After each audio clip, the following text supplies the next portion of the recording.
Welcome home to USA Global TV and Radio, a place where dreams take flight, with authentic storytelling, diverse perspectives and meaningful conversations, where global stories unite and bridges are built beyond all borders. Discover world-class education, entertainment, hope and inspiration. Together, we're building bridges worldwide. Subscribe to our channel, USA Global TV. Download our app, USA Global TV. Be our guest or join our team. Visit usaglobaltv.com. Thanks to our founder and executive producer, Dr. Jacqueline Kerbeck. Music score by Yeffy Tang from Cloud Road Music.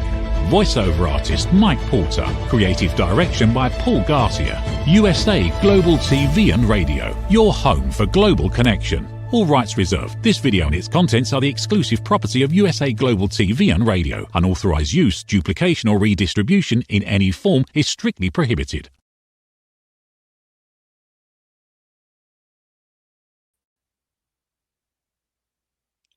Hello and welcome to USA Global TV and Radio. I'm Tracy Cram Perkins and our show today is Dementia Home Care. I invite you to subscribe to our YouTube channel, USA Global TV and Radio. I am a 4-time dementia caregiving survivor and the author of Dementia Home Care, How to Prepare Before, During, and After, which is now available in audio. Joining me today is Dan Gerke, a dementia caregiver, telepathic communicator, and Alzheimer's advocate. He is the author of Unforgettable, Unbelievable, A Journey of Telepathy and Compassion in Alzheimer's Care. Welcome, Dan. Thank you, Tracy. It's an honor to be here with you. Thank you. I am so happy that you are here today. For everyone in the audience, one of my readers introduced me to Dan, and I'm just very excited that you're here. And for the audience who don't know you, would you please tell us a little bit about yourself? Yeah, so my journey began in 2012 when my wife, Denise, was diagnosed with Alzheimer's when she was just 56. I was working full-time, so I took on that role as caregiver for her. While still working full-time, and that journey led us down a lot of different paths, a lot of different stories, funny, mostly funny, some sad, as you know, and yet I just always viewed it as my mission to be the best caregiver I could for her. And so some other background information: I've been in real estate prior to this journey. For many years, love the outdoors and nature, avid hiker, adventure hiker, so to speak, as well. And just have been out here with a mission lately to spread the word about Alzheimer's. I do quite a bit of volunteer work with the Alzheimer's Association here in the States, and just feel it is important to let people know what Alzheimer's really is, that someone as young as 56 or even younger can get the disease, and what it means to be a caregiver and to advocate for caregivers and to encourage them to get help when and where they can. Well, okay, so how did your journey begin, and what did you start noticing? Yeah, it was so Denise was in sales, and she drove around Atlanta, that's where I'm based, and she would start calling me and saying, "I know what road I'm on, but I don't know where I'm going." Or sometimes it would be just the opposite. I know where I'm going, but I'm not sure what road I'm on right now. And at first I thought, well, okay, let me just get up maps and figure out where she needs to go, give her directions, and get her there. And I didn't think anything of it. It's like she's stressed, she's busy, not sleeping well, and I'll just get her there. Except that this happened over and over again with more frequency. And finally, I just said, you know what, we need to get into the doctor because something is wrong. And we went to her primary care. The downside was that he latched on to the fact that she said, "I'm not sleeping well." And he associated that with not having, enough rest and being fully cognitive when she was awake. And so he immediately sent us to a sleep specialist, neurologist. And unfortunately, it's, I tell people this, it was a year and a half going down that path that led us to absolutely nothing other than more heartache. And it was a year and a half that we lost of good time. Finally, someone in our family said, it looks like this is beyond sleep, a sleep issue. Why don't you go to a neurologist that specializes in memory issues? We did immediately. And I swear, Tracy, within 10 minutes of being with him, he gave me that look as if, there's something bigger here. And he referred us down to Emory University, which is a phenomenal program here in Atlanta. Went in, and again, it took a while just because of the battery of tests that you have to go through. But the clincher was the spinal tap, lumbar puncture, technically, that they did that came back with a positive for Alzheimer's. And again, that was when she was just 56. And, that started our journey. So I have a probing question here. When you first heard that news, you as the spouse, I know as the person that's receiving it, their mind goes blank and they can't hear anymore. Did you have that moment where you just couldn't hear anymore for a little bit and then you came to, or how did that go? Yeah, I tell people I had to pick my jaw up off the floor. And what was so interesting is when we were with the neurologist prior to all the testing, he's going through his checklist, and he gets this puzzled look on his face. And I said, what's up? What are you thinking? He goes, well, I could do this test, the lumbar puncture. And I said, well, what does it do? It says, well, he said, it will tell us whether she has Alzheimer's or not. And I said back to him, I said, well, let's do it because we can rule it out then. Because I thought there's no way at 56 she had Alzheimer's, right? So going through the test results 6 months later, I see the same expression on his face. He's scrolling through the results. He's talking to us. And all of a sudden his eyes light up. And he turned to me and he said, she has Alzheimer's. And again, my jaw dropped and I just couldn't believe it. And he said, if you want, the neurologist that did the test is next door and you can talk to him. And I thought, yeah, I probably should check the box. But he said 99.8% chance that she's got it. And we were leaving his office. I still remember this to this day. I'm still in shock. Whereas Denise, with her, A personality, she opens the door to his office. Across the hallway, there's this rack of literature and workshops and support groups. She starts grabbing all the flyers she can because she's going to tackle this disease. And that's how she subsequently approached the disease. She wasn't going to let it defeat her. And she was just going to continue. She said to me, I'm going to continue living my life as if I don't have this. Wow. Wow. Okay. So that first of all, that had to just be gut wrenching. Having sat with other family members and having that experience, I can relate to what you're going through, but not with a spouse. I mean, Yeah. having it be the love of your life and having this message, did it kind of reassure you that she did the take charge thing and went to learn everything she could about it? Yeah, there were a couple of reassurances. One, and this may sound a little strange, yet when we got the diagnosis, there was part of that message that was a relief because it explained everything that was going on. It all of a sudden, all the forgetfulness, the getting lost, all of a sudden made complete sense. Now I understood, yeah, we can deal with this now. We're out of that world of unknownness, right? And it was a relief to see her not give up on this, to say, I'm going to pick myself up and I'm just going to keep going. I still want to do this. I want to do that.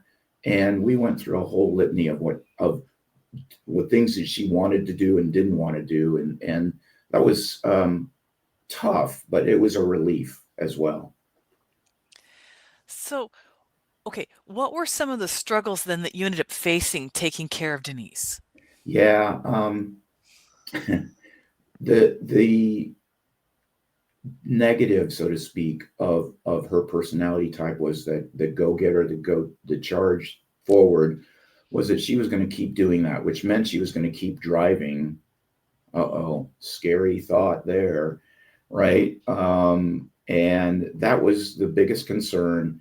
It was that she was a big projects person. Okay, she couldn't work. She had to quit work, obviously, and so she was around home, and she would take on projects, and I would come home and find these projects started, but because of the disease, she couldn't process things and keep going on projects like sewing projects and some other art projects that she'd started. And so the house was just an utter mess when I got home from work. And so for a while, I cleaned it up after each project. But that lasted like 2 or 3 months because I realized I'm just wasting my time. And so I let the house go. It was a mess. And so that was part of it, part of the challenge there. But the driving, I think, was the biggest challenge, and my concern about that and her safety and the safety of the people around her was one of the biggest challenges and scary parts of being a caregiver. It was extremely stressful, as I mentioned, because I was still working, and so I felt comfortable for a while leaving her at home because she was still pretty high functional.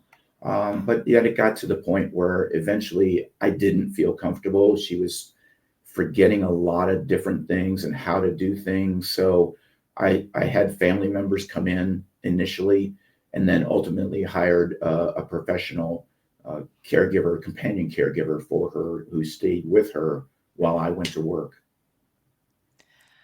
Okay, that has another question for me. So you are currently working at this point, and how were you staying in contact with her? You were checking in? Was she checking in with you? Was there what was the communication like? Well, she still knew how to use a cell phone. So Uh-oh. I would get calls a lot at work, right? And usually asking the same thing over and over again. A lot of times, as you know, they attach themselves to the loved ones so much. So she was always asking, when are you coming home? When are you coming home? Over and over again. But I was able to check in, and if fortunately, my our son and daughter-in-law lived 2 miles away. So if something was a concern to me, I could call either one of them up and they could go over and check on her. And so that was a relief. And then I even tried one time, I'm still laughing at this. She said, I want to go to work with you. And I'm like, well, okay, I kind of get that. She wants to be close. And I thought, well, as long as she can kind of sit in one corner of my office and do some activity, I can still do work. Well, no, that was an utter failure because the same questions kept coming up over and over again of, hey, when are we going home? When can we go to the grocery store? And, I'm in the middle of these business calls and she's trying to ask me these questions. And I'm like, we are never doing this again. So I abandoned the bring her to work scenario real quickly. And then, like I said, that's when, I had started having the concern that she would leave a burner on, so to speak, or, something else while she was trying to make food or something like that. So it was time, probably about a year and a half, 2 years after the diagnosis, that I said, I need to have somebody come in and start watching her while I'm not there. So, and that worked out great, actually. Now I want to ask you about humor. When did you first start employing humor to save your sanity? You know, pretty much day one. We were always we were cracking each other up throughout our relationship. So that part didn't change, and she was always doing something that was humorous. One of the funniest ones was the walks in the neighborhood, where she just started going up into people's yards and taking flowers out of their flower beds. And she would come home and make flower arrangements that were absolutely beautiful. And the first few times she went in people's yards, I said, "Are you sure you want to do that? Do you want, maybe we should keep walking?" And she would have none of it, just kept doing it. And finally, I gave in. I said, "Here, when we go for our walk, here's a pair of scissors. You might as well do it the right way if you're going to do it." And I still remember also the first time her long time companion care person, Rita, went with her walking in the neighborhood. Denise, she said, Denise just made a beeline. She cut up into this lady's yard and snipped some flowers and brought them back. And Rita called me while they were on the walk. And I said, "Oh yeah, let her do that. No use in fighting her over it. You're just going to get in bigger trouble." So the flower thing was humorous, and I shared all these stories to the family, Facebook posts, because I wanted people to know the reality of Alzheimer's disease, and that humor perpetuated our relationship through the disease and helped get me through it. I've got plenty of stories. I could keep going, but I won't for now. So. Okay, that leads me to my next question. All right, you were really struggling with care. And when I was listening to your interview on the telepathy tapes, you were talking about toileting and the difficulties you were having with toileting. Can you describe what happened around that for the Yeah, audience? yeah. It was crazy, Tracy. I would have never imagined this scenario in a million years. That because of the disease, right? The Denise's brain, and this happens with most of them, is they have the thought, okay, I need to go to the bathroom. Walk in the bathroom, you do your business. Well, because the neurons between the thought and the muscles that you need to do that physical activity were not connecting, she would get in the bathroom and just stand there. And I would eventually have to go in and help her, tell her to do this, do that. And it was taking literally 5, 10, 15, 30 minutes. Tracy, one time I looked at my watch. It was an hour from the time we got into the bathroom to the time we were leaving the bathroom to get her to go to the bathroom. It was amazing. She could not understand the words, "Just sit down." That just did not register. I might as well have been speaking a foreign language. And I still remember every time coming out of the bathroom with her totally physically and mentally exhausted from that experience. And it was wearing on her because, let's face it, I lost my patience sometimes, raised my voice. And it was just so frustrating for her as well. She was tired. And it was just, again, just an unbelievable situation that I would have never have expected. And that rolled over also into trying to even get her in the car to go to appointments, just to go to the grocery store. She could not, again, her brain could not figure out how to tell her muscles to maneuver, to sit down and move her legs around. And simple, physical movements were just not registering with her. So it was an incredibly frustrating situation. Okay, I can feel for you on quite a few of those items. I mean, especially, the toileting and getting into the car. But how did you cross over so that you were able to connect with her? Because this is what I find really fascinating. Yeah, so we're going to go into the telepathy Yes, section, yes, I right? would like Here to we bring that up if go. you're okay. Here we go. Okay. Well, that's one reason I'm here is to talk about the telepathy and let people know that that's available. So one day I had this was probably about 3 years or so after the diagnosis, around 2014, 2015. I had she was with her companion care all day, and I came home from a very frustrating day at work, very stressful day. Got her dinner. We sat and watched TV for a few minutes. Fortunately for me, she liked to go to bed early, around 7:30. And I say fortunate because it gave me a break. And so I put her to bed, went back out, grabbed a glass of wine, watched a little TV. I probably got another glass of wine. But anyway, and just kind of tried to calm down, and finally went to bed. Okay. And looked at her, and she is fast asleep. Again, thankfully, she slept through the night. She slept somewhere between 10 and 12 hours a night, which was great. So she's fast asleep, and I'm sitting there or laying there next to her, and have the thought, let me back up a little bit, because at this time she had the disease had caused her to lose her ability to speak. Occasionally she gets some words out, occasionally a phrase, but her speech had gone downhill dramatically, and she just could not barely communicate to me.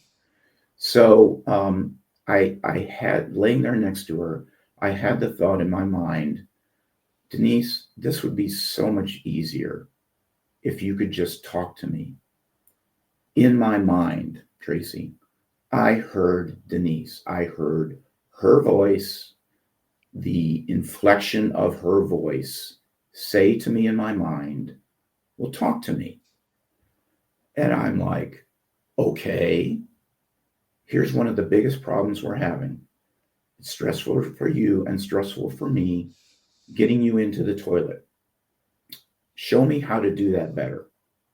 And in my mind's eye, again, she's giving me images of what to do. She's telling me, place your hands on my shoulders, put your hands on my hip, push here, do this, do that. And at the end of that explanation by her, right, all in my mind's eye, I said, thank you. I looked down. She's fast asleep. I went to sleep. And again, I woke up the next morning, like, who wakes up excited about taking their wife to the toilet, right? I am. I'm so excited. So I get her up. We go in. I'm doing exactly what she had showed me and told me to do telepathically. And we were in and out in 5 minutes. I remember getting her on the commode and going, yes. And she's looking at me and going, get out of here, take your idiotic celebration somewhere else. Let me go to the bathroom.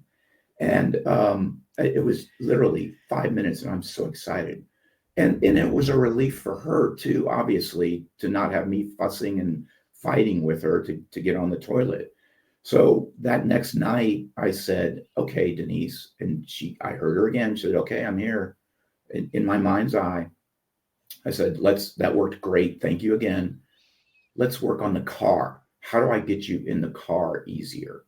And again, same thing, showed me images, told me words, told me things to say to her physical self that would help her understand what to do. Same scenario. The next day, we were going and getting in a car for an appointment. Did the same thing, and this time I had a little more tact. I closed the door, and I'm running around behind the back of the car, yelling and screaming, celebrating like an idiot. And that began my journey with her, communicating telepathically. And it made the journey is difficult. There's no question about it. The telepathic communication that I started having with her and continued to have with her made the journey a little less difficult and made it easier. Let's face it, made it easier. Yeah. Yeah, that was going to be my question. Is like, what level? I mean, did you literally feel a weight come off of your shoulders when that happened? I mean, what was? I just can't imagine having that connection, because I know it was so hard having the silence between me and my family members, that and not being able to break through that. So I'm just curious. Yeah. It was two things. One, it was a relief, to know that I had this gift. And I hesitate. I don't like to use the word gift. Maybe we get into it later, maybe not. But I believe it's an ability we all have. So it's not a gift, so to speak. But yet I tapped into this ability, and I was so relieved to have that as a caregiving tool in my tool belt. As you know, caregivers have many tools. This was a huge bonus that I had. So it was a relief to have that tool, because it made my job easier, and it made her more relaxed. I could see her soften, so to speak. She wasn't as stressed and strained after I started communicating telepathically, because I used it almost every day. I asked her telepathically, what do you want to eat? Is there something I'm missing in your diet that you might like? And where do where do you want to go? What do you want to do? Those kind of questions. And it was just, gosh, just such a relief, Tracy. I don't know how else to describe it. How it was so beneficial to both of us. So Dan, let me clarify something. You were first doing this in your sleep, and now you're able to do it while you're awake. Is that what you're saying? Well, That when the very first time I did it, I was awake. Yes, Oh, it you was were awake. it Okay, was okay, before I fell asleep, okay, and so I always do it when I'm awake. Yes, okay. But now you're doing it while she's awake also, is what you're saying. yes, Okay, absolutely, okay, okay. absolutely. Yep. Wow. And now you teach other people how to do this, is that correct? Exactly. Yes, I found that several things started happening. Is one, which was beautiful, was my dad, who had passed away, uh, 30 years prior to when I'm communicating telepathic with Denise. He started coming in, so I started talking, communicating with him. I had to put Denise in a memory care facility. And I started communicating with people there, and helping the memory care director. She was great. She was very open to this telepathic communication. And I was helping her with situations she was having with others. And so it started just expanding to other people. And I said, you know what? Gosh, there are other people out there that would benefit from this.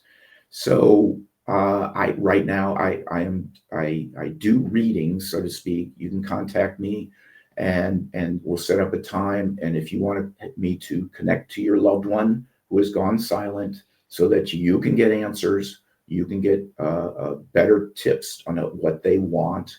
I do that as well. And then I teach people. People are so interested in, gosh, I think I communicate with my mom or dad. I get some messages from time to time. How do I do this better? And I have a 6-week program where we meet once a week via Zoom, and I help you get to the next level, so to speak, through that course. Oh, that's fascinating. Okay, this makes me ask another question here that I hadn't even planned on. Um, with all of this happening, when Denise died, did this shorten your grieving process because you didn't lose your connection with her? Is that Oh, yes, absolutely. That's a beautiful question, beautiful statement, and that is exactly what happened. First of all, here's the, and I still haven't come up with a real good word yet. So I'm going to call it what it is: a benefit of Alzheimer's that you can take advantage of as a caregiver, is that, I knew from the moment of that diagnosis what the outcome. I call it the inevitable outcome of Alzheimer's, is she's going to pass away. So I took it upon myself to do a little bit of grieving every day, so that when she did pass away, there was not this overwhelming sense of grief. It was more relief for her that she got out of this horrible condition. And then, as you mentioned, my grief was substantially shortened because I knew even before she passed away that when she passed away, I could still communicate with her and talk to her, and that communication still goes on to today. But the grieving was so much shorter, and I look upon this journey as it refocused my mission in life, so to speak. And I want to use this ability to help others. And I'm so immersed now in this world of Alzheimer's. I real estate, I can't even spell the words right now. I don't even know. I am so immersed in the world of Alzheimer's, helping caregivers, helping kids understand their parents, helping others get to the point where they can do the telepathic communication themselves. So yes, and it absolutely helps shorten the grieving period. All right, now I'm going to go back to something I forgot to ask you earlier. Before you started communicating with her, did you join a support group? Oh, 100% yes. Okay. I I laugh. I tell people I was a support group junkie. I I was probably at one point going to 3 or 4 of them at a time. I just loved support groups, and I would encourage any caregiver who's listening, anyone out there who's a caregiver, join a support group. And even, I mean, there are virtual support groups. There's a list. Go to the Alzheimer's Association webpage. You can find a list of support groups in your area. And the support groups did several things. One, it made me recognize that I'm not out here alone. I am not the only one doing this journey. I'm not the only one having this issue with toileting, believe it or not. There were others in my group that had the same thing. And there was a sense too, when you listen to everyone else's situation, it gave you a little feeling of, well, maybe I'm not so bad off. Joe across the way there, he's got a really bad situation. And he could be saying the same thing about my situation. And so it gave you this sense of community that there are other people out there. And during the support group talks, we would exchange information. A question came up, hey, have you guys ever heard of this medication? And some of the people would say, yes, I used it in this dosage. And so we would talk medicine. We wouldn't prescribe it, obviously, but we talk about our experiences with medicines, prescriptions. I learned how to get Denise through TSA security at the airport through a support group, the proper way to get her through. I had not been doing it correctly, and it was a mess, right? So, and honestly, it was so great. To this day, even though all our spouses have passed away, there are still 6 of our original support group members of about 10 that we still get together once a month and have dinner. And it's just a beautiful exchange now. We talk a little bit about Alzheimer's, but it's just been so nice to getting to know these people. And we talk about vacations and different things like that, and kids and grandkids. And so, yes, I encourage everyone to join a support group, however you can do it.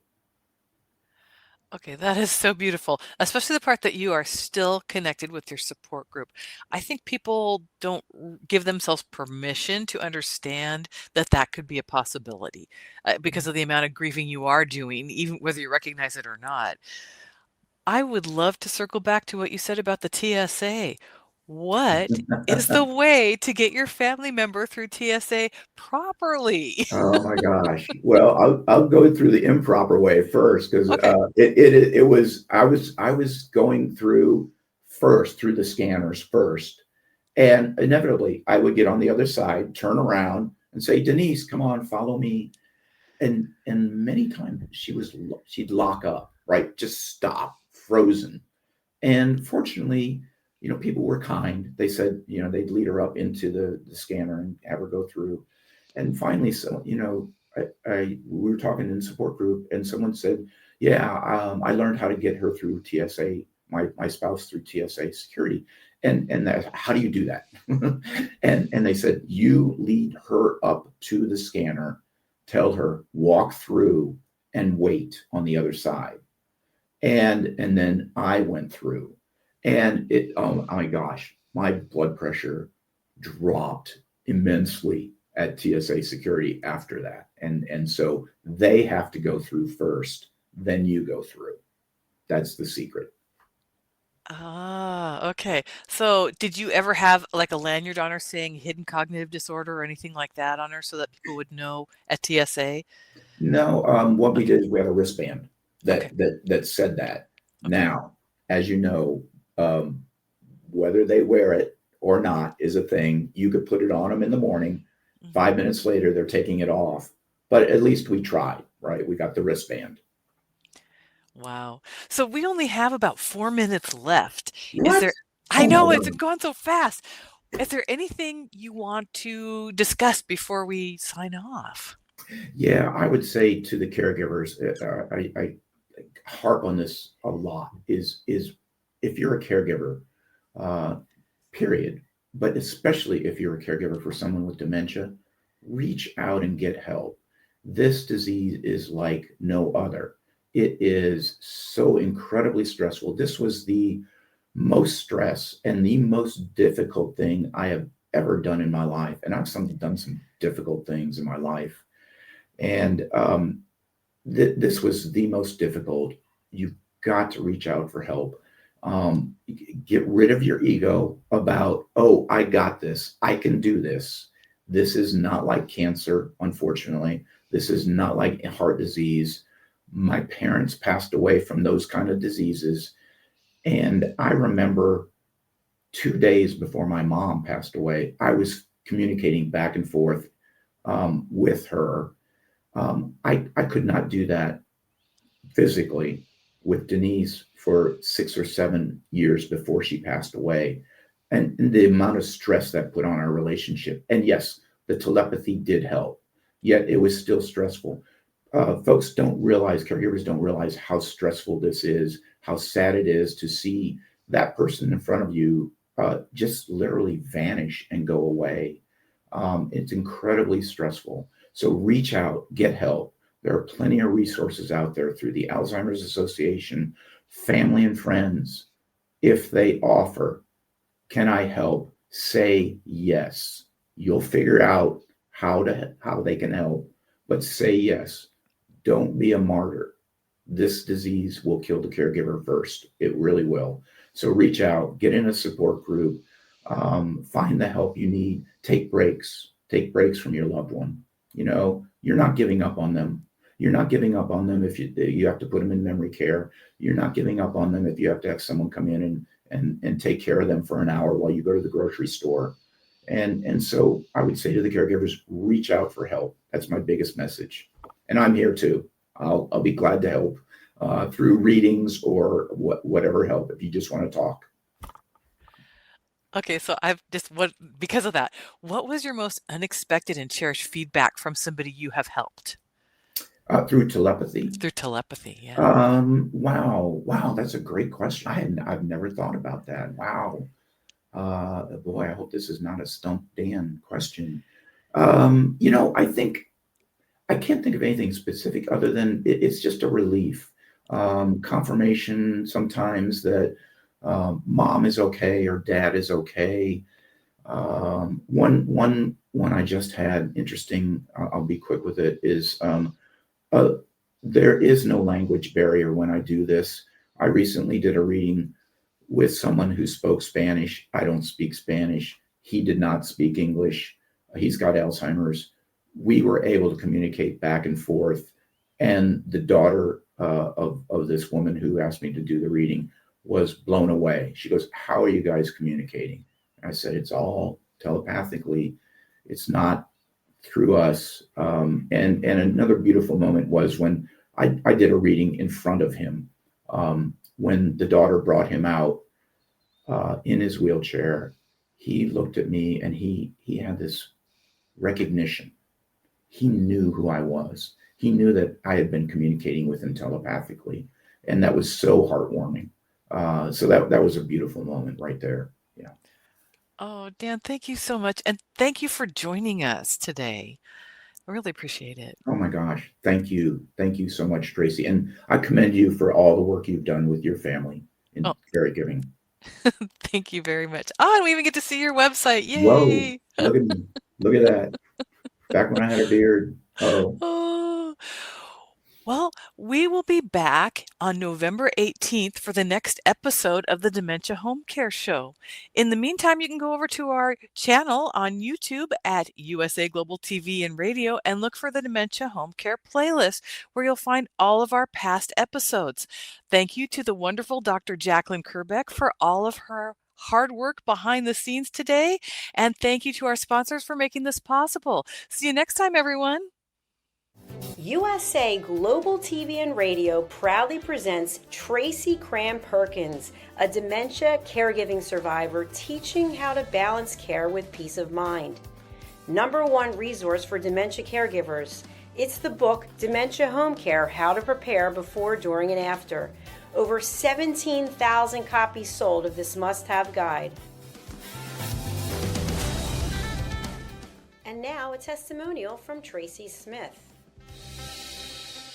If I was to describe this book to someone who is going through a similar situation, I would underscore how important it is to have some sort of a tool or a guidebook to help you through certain stages. And there's so many, it's such an unknown topic to the average person. And to have this as a reference is essential. It's going to help you get through it personally, as well as help your loved one manage. To learn more, go to TracyCramPerkins.com. Tracy Cram Perkins is an award-winning author. She's also the host of Dementia Home Care television show. Watch it here on USA Global TV and Radio. Is it true? Is it kind? Is it necessary? In a world quick to judge, one book dares to reveal the hidden cost of silence. Discover Holy but Harmful: The Silent Sin of Judgment, How Hidden Judgments Destroy Relationships and Damage Lives, by Dr. Jacqueline Kerbeck. The Amazon #1 bestseller that's transforming the way we understand ourselves and the way we see others. Pick up the companion workbook to uncover your own hidden judgments and learn how to break free from them. Available now on Amazon and at fine bookstores worldwide. Every woman carries a story of strength, of purpose, of light. Through her courage, the world is transformed. Through her grace, generations are inspired.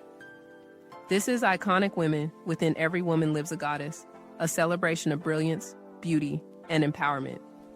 Join us every Wednesday at 11 a.m. New York, 4 p.m. London time, only here on USA, Global TVR, and Radio. Featuring the iconic Dr. Jacqueline Kerbeck, honoring voices that shine across the world. Subscribe to our YouTube channels, USA Global TV and Dr. Jacqueline Kerbeck, to watch and engage with all our content. World-class education, entertainment, hope, and inspiration. Thank you, viewers and listeners of USA Global TV and Radio, for joining us today. We're honoured to have your time and attention as part of our global community. At USA Global TV and Radio, we believe in the power of authentic conversations, meaningful connections, and creating a world of possibilities together. Want to be part of something bigger? Join our team of elevated listeners at usaglobaltv.com, a space where your voice matters and your ability to listen transforms relationships. Stay connected with us across all our platforms for thought-provoking discussions, expert insights, and empowering stories. Subscribe to our channels at youtube.com/c/USA Global TV. Follow us on social media and explore the endless opportunities we're creating for growth, learning, and inspiration. Together, we're not just broadcasting, we're building bridges and changing lives one conversation at a time. For inquiries, contact us at info@usaglobaltv.com. Music by Johnny Dyes. Produced by Executive Producer and Director Dr. Jacqueline Kerbeck. Voiceover by Mike Porter. Creative Direction by Paul Garcia. All rights reserved. Copyright 2025. Visit usaglobaltv.com to view our full terms and conditions.